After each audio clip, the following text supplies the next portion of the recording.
What's up, everybody, and welcome back to the channel. Today, we are going to be doing something a little bit different. We are going to be ranking our hype for each WrestleMania match that is coming at this PLE this weekend. So, yeah, lots of matches to get into, lots of things to discuss in terms of our overall hype.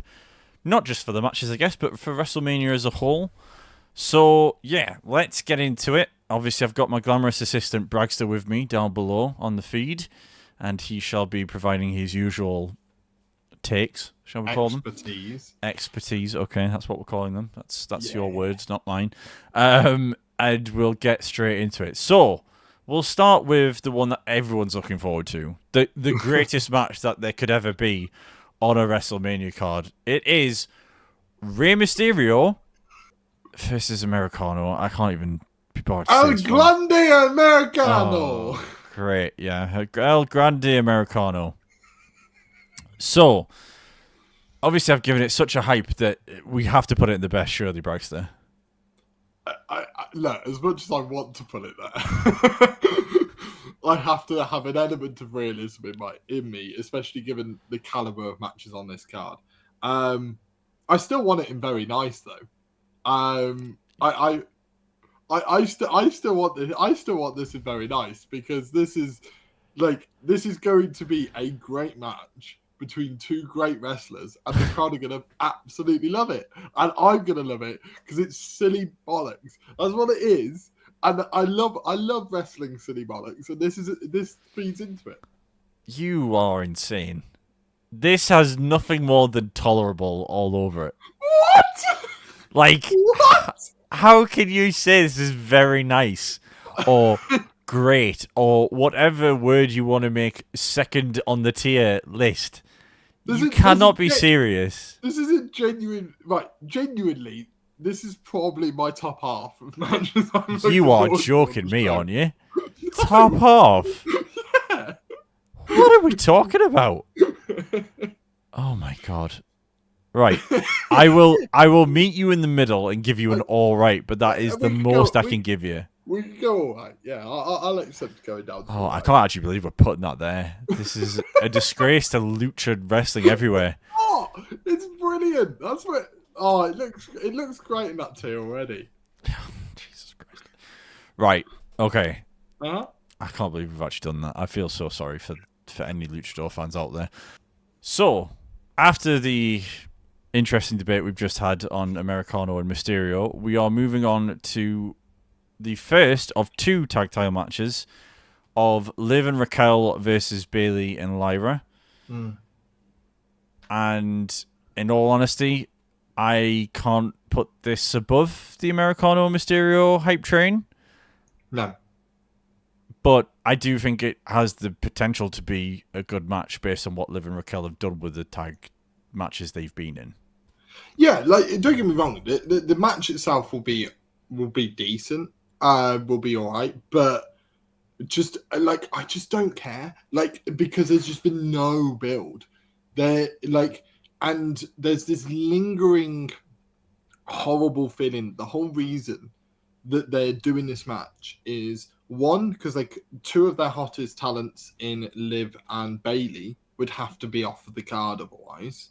Mm-hmm. And number two, because they realised that they'd introduced these women's tag team titles and not have either of the two champions on the show. And so they've shoehorned this makeshift team in, done what they always do with the women's division in the tag team division, and not actually build any teams, instead just shoehorn them in just to basically put people on the cards. And that's exactly what they've done here. It's just, it leaves a sour taste in my mouth when, don't get me wrong, the match will be great, but not one part of me, unfortunately, is going to care in the grand scheme of things, because I know why they're on the card. So for me, it has to be in the bottom two tiers, but I cannot put it in get them gone, for the fact of like ultimately it is getting two of the biggest female talents on it will just be a great match. Like, I just know that, and like also it does mean that the women's intercontinental champion is on the card. So for me, I'd put it intolerable. Yeah, I agree with that. Again, I think hype isn't the right word, but I think I'm looking forward to it because I know what all four of them can do. So I think it could be I'm not saying it's going to be match of the night or anything, but I think it could be a good tag team match on the card. So we'll have to wait and see how that one plays out. Next up, we've got the second tag team match on the card, which is the New Day versus the War Raiders. For the World Tag Team Championships, is it? Yeah. I always get them confused because I'm always like, it's the Raw Tag Team Championships or it's the SmackDown Tag Team Championships, but I always get it wrong. But of course, they've got, I think it's the World and Undisputed on either side, isn't it? So World and WWE. Yeah, World WWE, sorry. So again, War Raiders and New Day. I mentioned it on another episode that we've recorded recently that it feels like obviously the New Day hatred's still there, but they're sort of fizzling out a little bit. So it feels like this is kind of a chance for them to get a bit of that spark back. But again, going into it, I haven't really felt anything for the build. Like, there hasn't been any sort of moment where I've gone, oh, okay, now I'm into this match for whatever reason. So, I think it's... get him gone feels harsh, but that's probably... This match is probably the closest I've got on the list to say get him gone. My thing with it is I'm going to say the thing I saw when I saw the graphic come up on my screen that this is at WrestleMania, get him gone. Yeah. Like, when you have... Speaking of sour taste in your mouth, like from the previous entry, the fact that this is on the card and the SmackDown or the WWE Tag Team Championships are not on the card. Like, if they put the SmackDown match together like we all thought they were going to do, because they've been building it so well with all these teams hot potato in the title round, and it's sort of feeling like, oh, we might get a ladder match. I can guarantee you now, we'd be speaking about a tag team title match that would be in Very Nice or the Best. Because that's how good they built it. Instead, they've put on a tag team title match with no build that no one's going to care about. They've had the New Day not really build loads and loads of wins, this, that, and the other, and really build momentum. It's just happened. It's been shoehorned in. And it just leaves that horrible sour taste in my mouth where, yes, it's going to be a good match, but that's not enough to drag it out of Get 'Em Gone, because it's not just about the build of this match singularly. It's the disservice that it then does to the other brands' tag team titles that makes me so annoyed that this is on the card. Yeah, that's fair. I mean, again, I think, if you look at SmackDown and you look at Motor City Machine Guns and the year they've had since they've came in, I just think that they deserve to be on the card. Like, they've had great match after great match after great match. You could say DIY have held their part of the bargain. You've got Street Profits obviously in there. Deadly. Pretty deadly. That's your four teams that should be in a fatal four-way ladder match. Yeah. That's what should be happening, because that is magic. Those four teams together is magic, and they have been all year. Yeah. All year. That's Brex's mini rant over for that one, I think. So New Day and War Raiders, unfortunately, in the bottom tier. We'll see if they can pull a good match out of that one. Next up, we've got LA Knight looking to retain the US Championship against Jacob Fatu.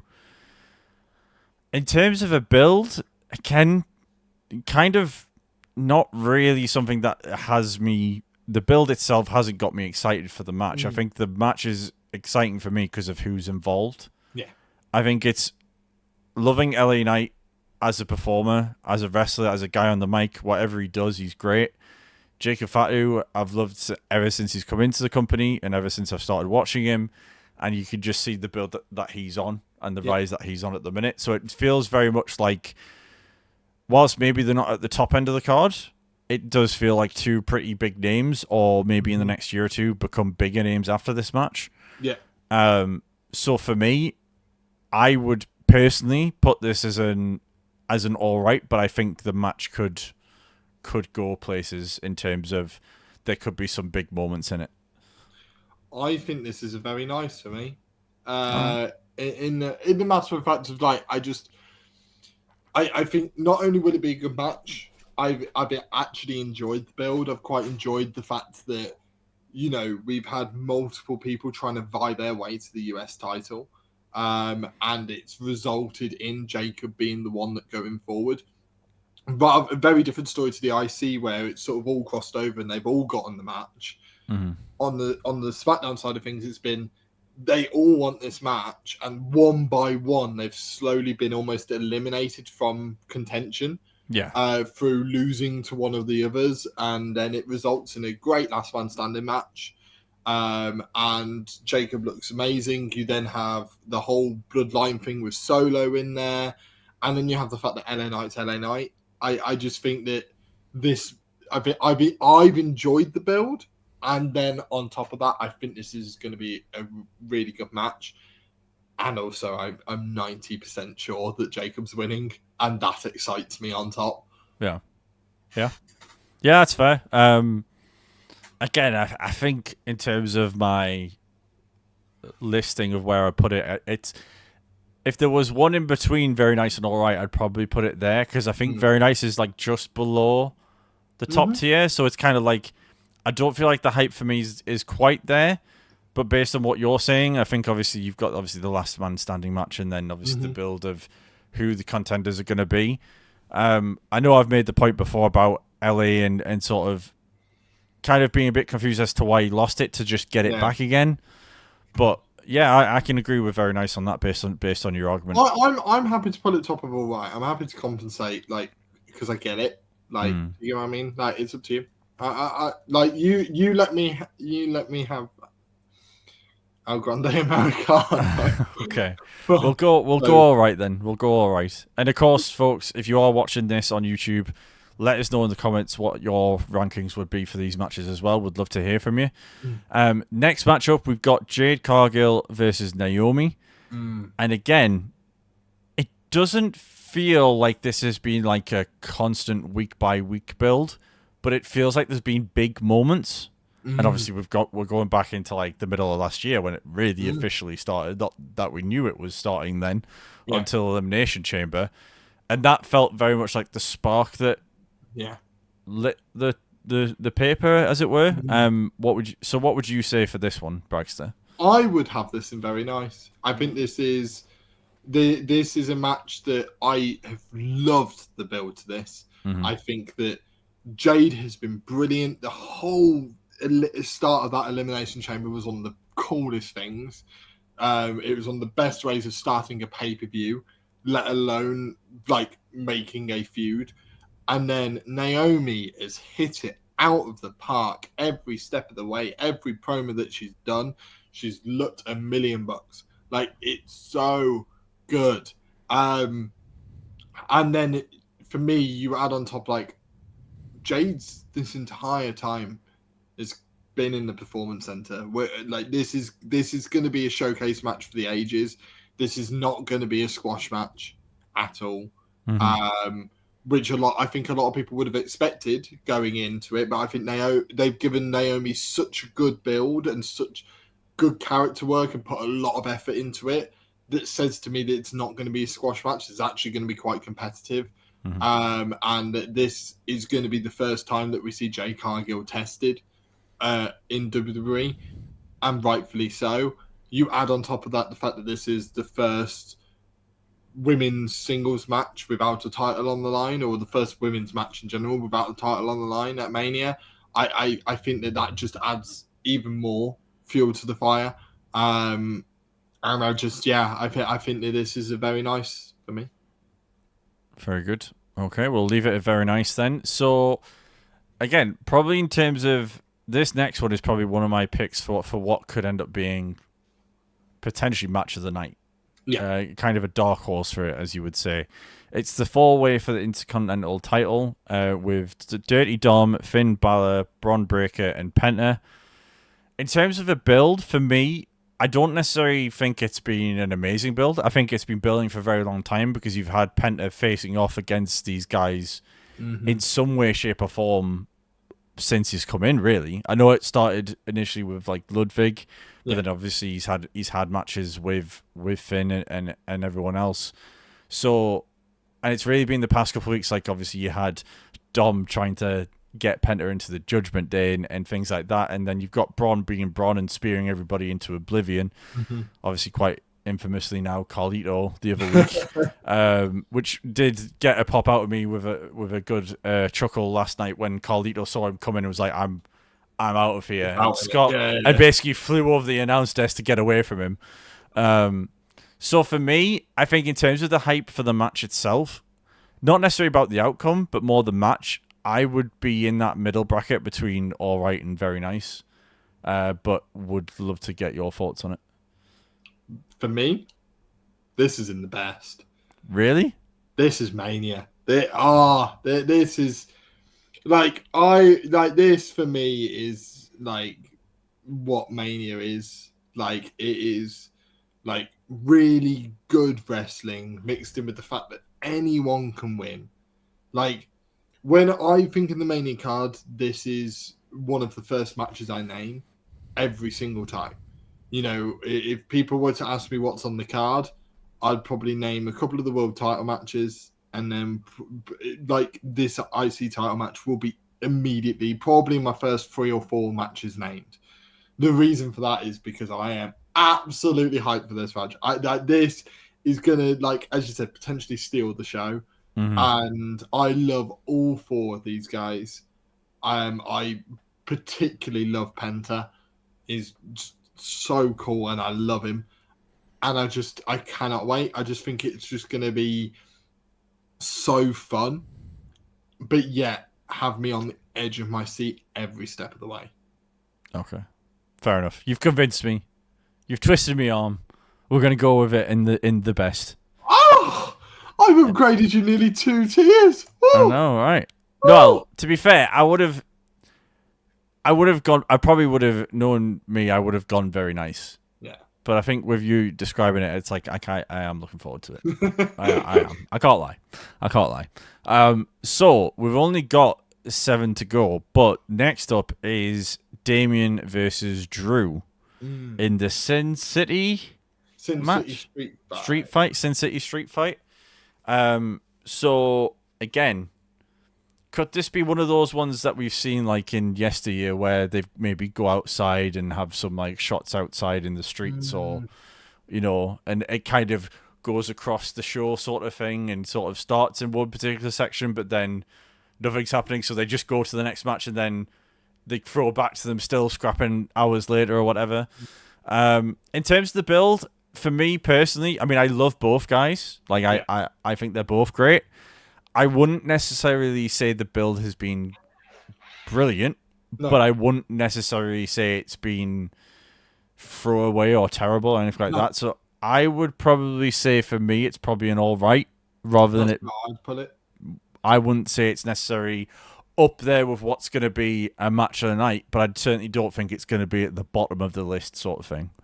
No, I think they've got the potential to, have a match of the night type match. They're both good enough, and yeah, I think it being the only stipulation match on the entire 2-day card, I think will make it stand out even more in terms of the big moments that it's going to have. But as you said, like I think the build and the whole fact that it does feel a little bit shoehorned together. They realised we've got nothing for Drew, we've got nothing for Damian. Oh wait, Damian cashed in on Drew last year. We'll just play off that. Mm-hmm.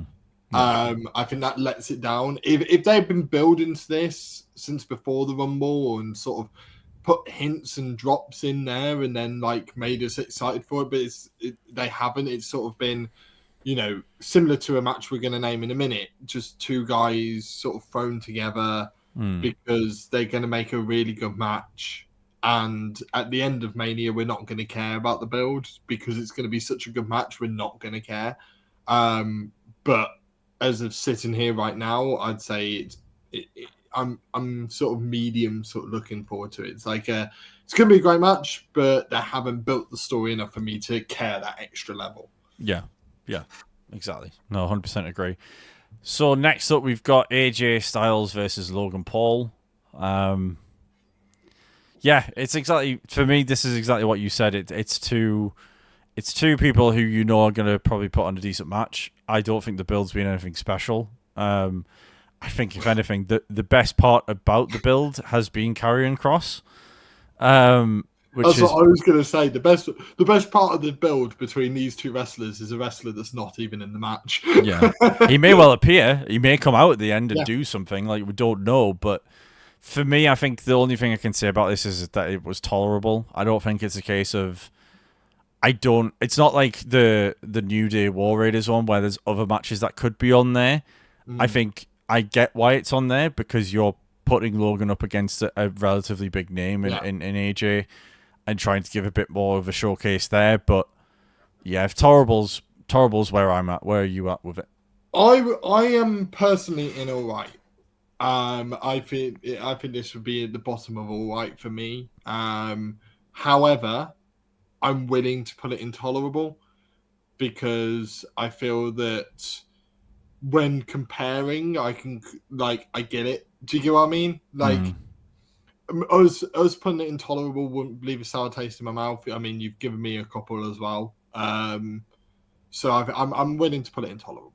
Okay. But my personal feelings is all right, but I'm willing to put it intolerable. Okay. I don't think there's going to be much argument on this next one, because it's Roman, Seth, and Punk. Get it in the bin. Get it gone. No. I don't think we'll be doing that, Braxton. Thank you very much. No, I'm going to say it's the best. I think the best. I think out of all the builds we've had, this has been the one that week on week has got me the most excited. Yeah. Again, it would have been strange because it doesn't have a title line to be the end of night 2. Yeah. But if you were basing it on the builds, for me, that's what goes on at the end of night 2. Yeah. And I know the Cena Cody things had restrictions, and we'll get into that a little bit. But yeah, every week there's been a new layer, there's been a new sort of tweak or a new wrinkle to the story. And yeah, we're going into that not knowing what it's going to look like come out the other side. So, yeah. Well, that's it. For me, a lot of, and I could end up contradicting myself later, but a lot of the best matches are the ones where you don't know who's going to win. You actually have no idea. Yeah. This is a prime example. Not one outcome would surprise me. This is, and I've mentioned it before, the match where I'm going to most be hit by the near falls.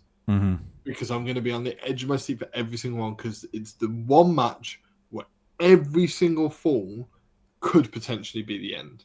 Yeah. Because that's how the story's been, is that all three potentially could win, and it does not bother me. Like, I'm really looking forward to it, and I don't think a loss hurts anyone. Doesn't matter who gets pinned. Doesn't even matter who wins. The person who wins is probably on their way to a title match soon. Yeah. But apart from that, it hurts no one. That this match has kept them all at the top or elevated them. It's brilliant. That is wrestling. That's WrestleMania. I just look at it and I go, that's WrestleMania. Yeah, absolutely. Yeah, it's one of those matches that I think when it first sort of got rumored, a lot of people were kind of like, oh, is that the route they're going? Because I think a lot of people expected Roman and Rock, or maybe, Punk and Cody or something like that. But I think the way it's been built, really from that cage match that they had between Rollins and Punk on Raw and Roman dragging Rollins out, I think week on week it's just built and built and built, and there's really been no gaps in the story, and there's been no gaps in the build. There's been no sort of just eggs in promos or in storytelling or anything like that. There's been nothing to sort of tarnish the story that's getting built. So, and it could potentially build further feuds going past Mania, which is always interesting to see as well. So yeah, for me, it's the best on the card by far. Next up, only a few more to go now. We've got the triple threat for the women's, which is Rhea, Io, and Bianca Belair for the women's championship. For me, personally, I think the build for this has been all right. I'm looking forward to the match because of who's involved. I'm not looking forward to it because of the build. It's just been a bit. Rhea kind of has irritated me a little bit in this build of I'm Rhea Ripley, so therefore I'm just going to put myself in this situation and therefore I'm getting a match. And I think I've kind of not liked how they've built it and kind of made Io a side star to it all and kind of a sidebar in it, even though she beat Rhea fair and square and there was no sort of, it's kind of like fair enough if they were arguing and Io was like, I just want to fight them. I'll just fight them both. Similar to what Ambrose did with Roman and Seth when he first won the title. He's like, I don't care, I'm a fighting champion, I'll do it. Yeah. If it was something like that, and then you have sort of the promos going backwards and forwards, I think I would have been a little bit more invested. Yeah. But the kind of angle of, Bianca's screwing me over every time, rah, rah, rah, is a bit... It doesn't really click with me. Yeah, that's fair. For me, this was teetering on between very nice and the best, in the sense of this is the best women's match on the card by some distance, in my opinion. I think that it's had the best. I've quite enjoyed the build, but I get why people haven't, because I don't get annoyed by Rhea. I find it quite funny. I don't. Like, I've liked Rhea since day one. Like, I've never had a period where I felt like she's won too much, or she's been like sort of super Rhea, or Rhea wins, lol. Like, I've never had those moments, but this one where she loses the title and then it's kind of like, well, Bianca screwed me over, and then it's kind of like every time there's a match or everything's going on, she's just like, I'm Rhea Ripley, so therefore I'm going to be here and put myself in this situation. It's kind of like, I think there was a better way to do it personally, but I'm not unhappy that the match is being made and that we're going to see the three of them go at it. Like, I think it's going to be a great match. It's just, I think the story of it wasn't particularly strong. No, I get it. That's why I would put it in the top of very nice. Because it was teetering between the two, because I think it's also one of the most unpredictable matches on the card. Yeah. So similar to what I've said before, with a lot of the best matches are the ones where you can't predict the winner. But if you're teetering in all right and I'm teetering between the best and very nice, let's meet in the middle. Very nice, yeah. We'll go very nice. Okay, so the last women's match for us to discuss is Tiffany versus Charlotte Flair. I'm interested to see what you think, actually, because based on some of the ones that you've had so far, I thought you were going to go lower, but you've gone a lot higher. So I'd love to know what you think on this one. Tolerable. Wow. Okay. I know. I've seen on the, like, as we've been going through this one coming closer, and this one I was pretty set on what I thought of. Like, for some people, the real life stuff, the bit of heat, it makes them feel, I don't know, that little bit more excitement because it feels a bit more real. I don't. That's just not my thing. It's just not, like, for me, I get invested in the stories that are trying to be told, and for me, I feel like the story's kind of been lost a little bit. And so therefore I've not been able to connect, bar the fact that it's going to be Tiffany versus Charlotte. Yeah. And bear in mind that if you harken your minds back in the build to the Royal Rumble, I was so excited for Charlotte to win and go on and face Tiffany and for that match to happen. Like, I was buzzing for it. I was like, this is the match. That is the money match. Like, if any match on Mania card is going to, it's a women's match, is going to main event, it's going to be that one. You know, and I was saying that, and then I was so excited, and then it just, I don't know, I just don't think it recovered. There's something about it that's just not felt right. And I don't know what that is. But for whatever reason, I'm just not that hyped for it. And it's such a shame because they are two phenomenal wrestlers. I just, for whatever reason, this feud just hasn't clicked like I thought it would. And I do wonder whether in reality it's probably an all right, but because of my disappointment in how hyped I was to how I feel now has sort of dropped it so much for me. Yeah. Because it's like the whole time I was telling people and being like, this is going to be one of the best things on the card. This is going to be so good. And I'm sat here and I'm like, I just don't feel it. And again, I get why the real life stuff has helped other people, but if anything, it dropped it from that all right tier to that tolerable tier for me. Yeah. So it's like I'm not into that. I don't watch wrestling for, for the tit for tat. I watch it for the stories, and I watch it for the amazing matches. That's what I watch it for. Yeah. And I get other people feel different, and I get other people have their different preferences, but that's why it's tolerable for me. And I hate the fact that those words are coming out of my mouth. Yeah, I think I agree with you on that one. The reason for me, I think it faltered was the start of the feud. I think a lot of people going into it, again, there wasn't necessarily, in my mind anyway, a clear candidate for who was going to win the Rumble until Charlotte announced she was coming back for the Rumble. That kind of became everyone going, oh, well, Charlotte's going to win it. Yeah. And Charlotte's going to be in a title match. And it's kind of Charlotte's doing it again. Yeah. Like, it's just Charlotte repeating the usual cycle. And I think the promo she had with Rhea and Tiffy, and I think she went down to NXT as well. I just think they kind of they didn't hit the mark. I think if they hit the mark earlier and she had a good interaction with Tiffy from the very beginning, I think that stops a lot of the sort of discourse early. But that first promo when she came back on Raw, and it was like she was a babyface, and it was sort of the sympathy vote sort of thing. It just didn't hit right. It doesn't feel right for Charlotte Flair's character to like. There's times to be for like when you've been a heel long enough. There's always a natural course for when people start liking you again.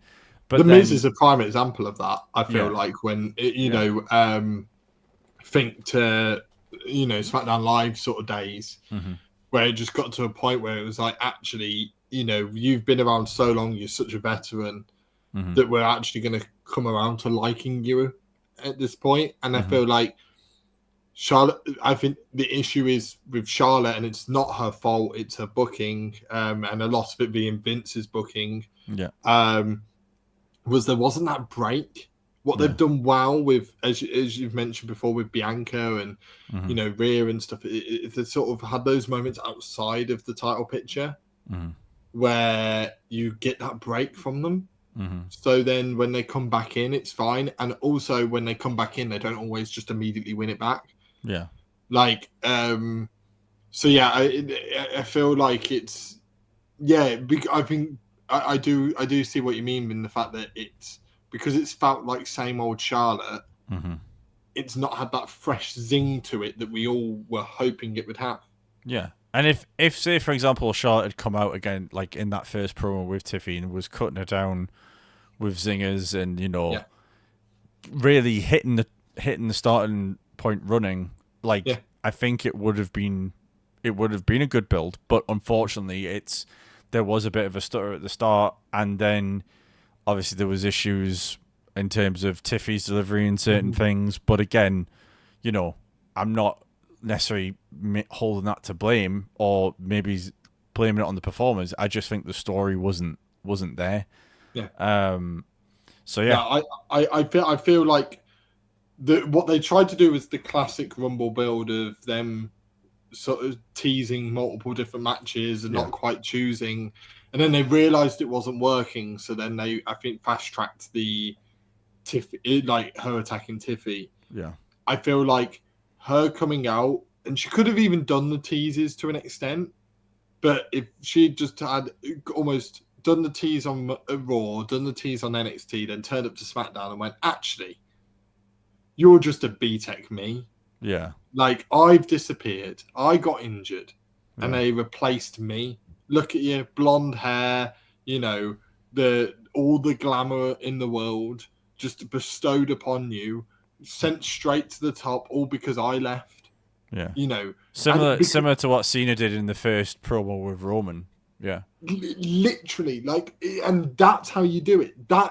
And it was one of those where I think they didn't hit that straight away, so could never go back to it. Yeah. Because that's not a line you go back to. That's a line you start with. Yeah. That's the reason I'm coming for you, is because of this. I want to prove that they haven't replaced me. Yeah. You've just held the baton while I've been away. Yeah. And then that's how you start. But yeah, like that's how I would have started it. But yeah, for whatever reason, I think for a multitude of reasons, as we sort of said, that it's just not hit the mark. Yeah, that's fair enough. Okay, so second last match to go through. And again, this one's been a bit of a seesaw. This one's been a bit of a roller coaster, this one. It's Gunther and Jey. So, if we base this on the first part of the feud, yes, I would have to put it in tolerable. Oh, okay, yeah. I think if there hadn't been any improvement and we'd had the past 3 weeks be the same, I might have been get him gone at one point, I think.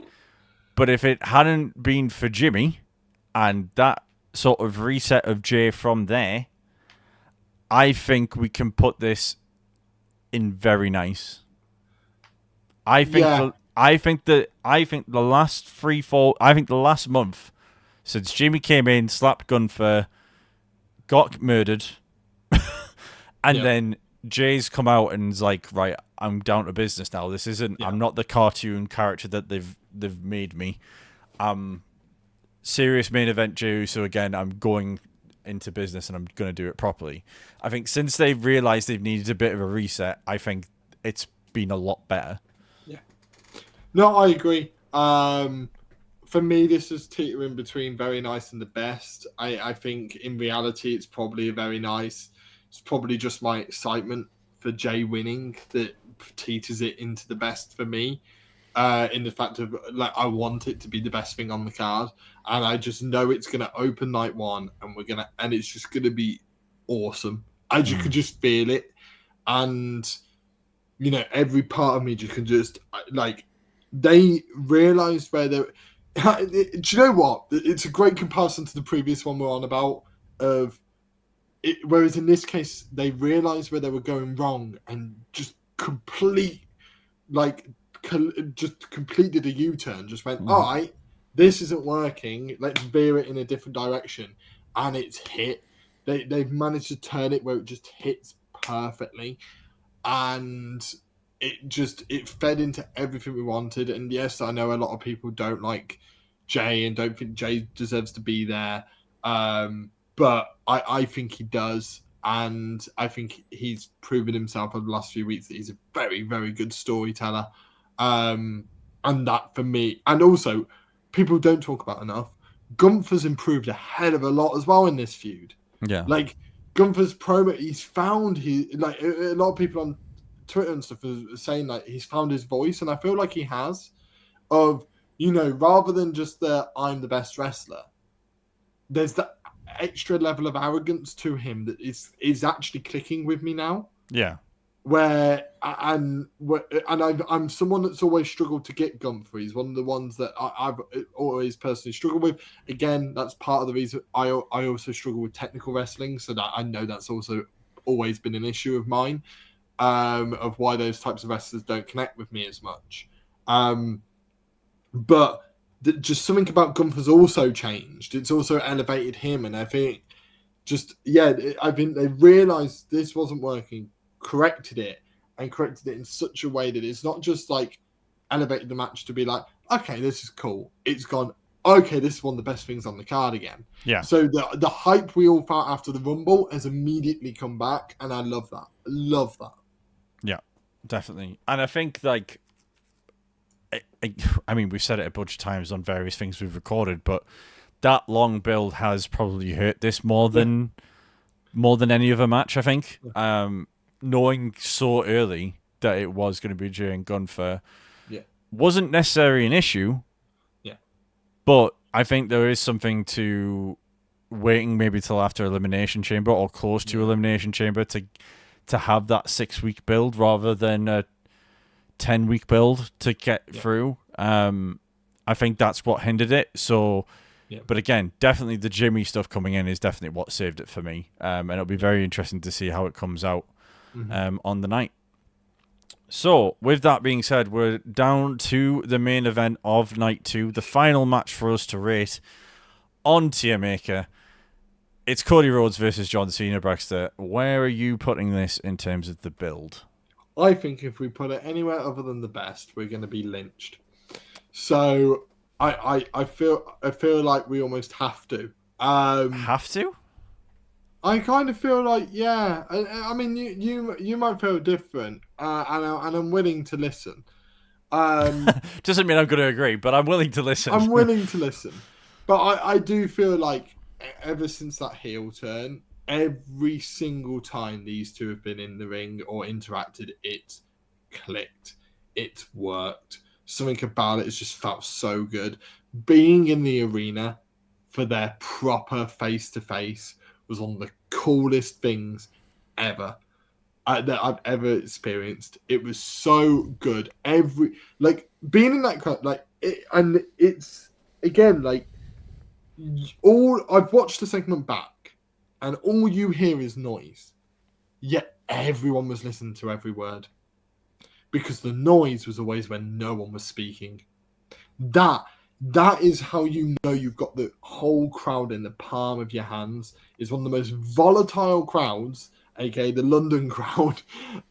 It is in awe of everything that you guys are saying. Every word is being heard, and that's been in every place that they've been. I think they've built it so well with the whole "I'm going to destroy wrestling." I can see the promo package running in my head now, and I just know that when that promo package hits, I'm going to be sat next to my friend, grabbing him almost by the neck, being like, "This is going to be the coolest thing we ever see." I can hear it. I don't know what music they're going to use, but I know they're going to use something that's going to be legendary. It's going to be up there with Warrior, with Legacy, with I've forgotten last year's, despite the fact that Dreams and Nightmares, one of the coolest songs. It's going to be up there. I just know they're going to have picked the song already, and it's going to be a banger. And I can just picture it all. And I just know that no matter what tier we put it in currently, I'm going to sit there in front of my TV and say this is the best thing that's ever happened, and an entrance wouldn't have even happened yet. That's how good this feud has been. I think it's been a good feud. I don't think it's been amazing. The reason being is that I just felt that the first couple of interactions they had, where it was John Cena was speaking for the first 20 minutes, then Cody came out for 5, shot a few shots him, hit a few jabs on him, and then John left. Yeah. And then eventually you had that interaction where they went back and forth. I think it needed... I don't agree with the fact that we've had 2 or 3 weeks now of them not being in the same building. I think that obviously it can change on SmackDown, and I think it will. I think it will, because I think Cena's advertised. Yeah, I think it'll change. Mm-hmm. But I think that they needed something a little bit more between the pair of them.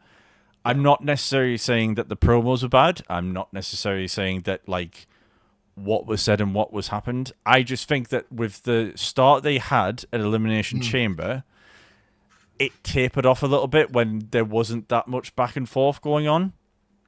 And then when you consider the whole start of it was The Rock was involved, and we've not seen nor heard from The Rock. I'm not saying we needed to. No, and I get why. I get why there's that opinion. But when The Rock is so heavily involved with Cody at that point, they kind of needed to. I felt like, it could happen on Friday on SmackDown. It could be part 2 of The Rock beating down Cody, but he's doing it with Cena instead. That could be it. Like, you know, it could be something as simple as that, and that would be fine for me.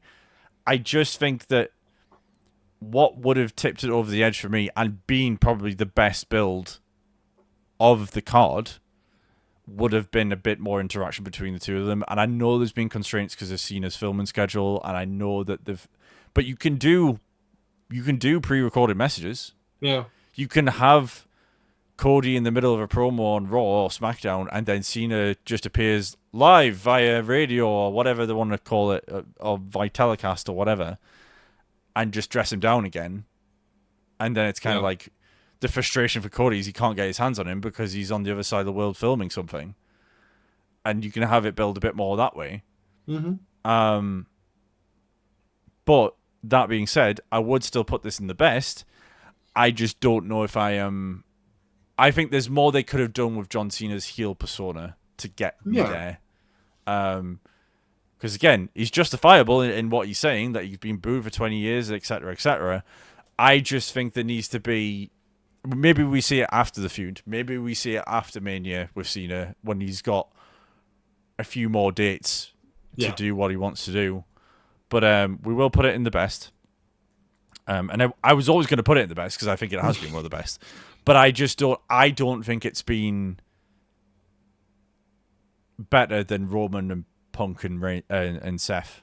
No, I agree with that. I agree that that triple threat has been the best built the entire way. I think because they had a start, middle, and end. I think of the whole build. I feel like they put all three in a room and went, "This is your match. How are we build into it? Let's go step by step." Mm-hmm.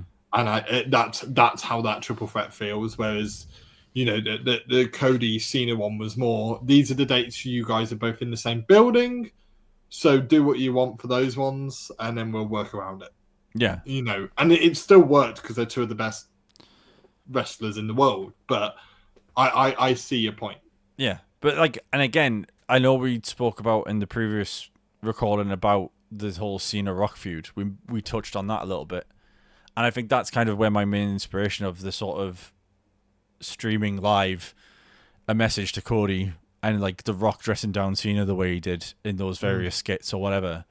Cena could have, not necessarily to the comedic level, obviously The Rock did, but we know Cena can burn people on the mic, and it feels like there wasn't enough of that for me. Yeah. And he with the one slot of time he got to dress down Cody, he did it. He did rip him to shreds. But I felt like there could have been more utilized there. Didn't necessarily be 5 weeks of Cena dressing him down, but even just one or two more. And we might get it on Friday, but I do think they could have just done a little bit more for me. But that's again, I'm really hyped for the match. I'm saying this as a, playing devil's advocate sort of thing. But I am looking forward to the match regardless of that. And I hope it carries that weight of the main event, the final match of the whole weekend well enough. Yeah. Which again, seeing Cena in Elimination Chamber and seeing him at the Royal Rumble, I think he's going to be fine. Yeah.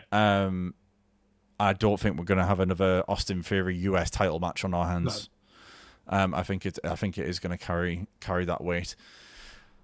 But with that being said, that is our ranking of the build for WrestleMania and our hype for WrestleMania. Obviously, let us know down in the comments what you think or how you would rate your excitement of WrestleMania out of 10 in your hype going in.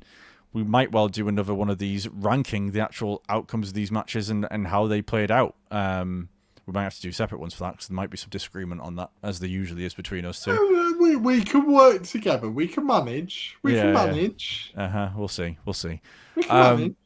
But as always, we will manage. But as always, folks, if you have enjoyed the video, don't forget to like, share, and subscribe. And more importantly, enjoy WrestleMania weekend because we won't get another one for another year. So enjoy it, and we shall catch you on the next one where we'll probably be reviewing WrestleMania as a whole. So we'll see you there.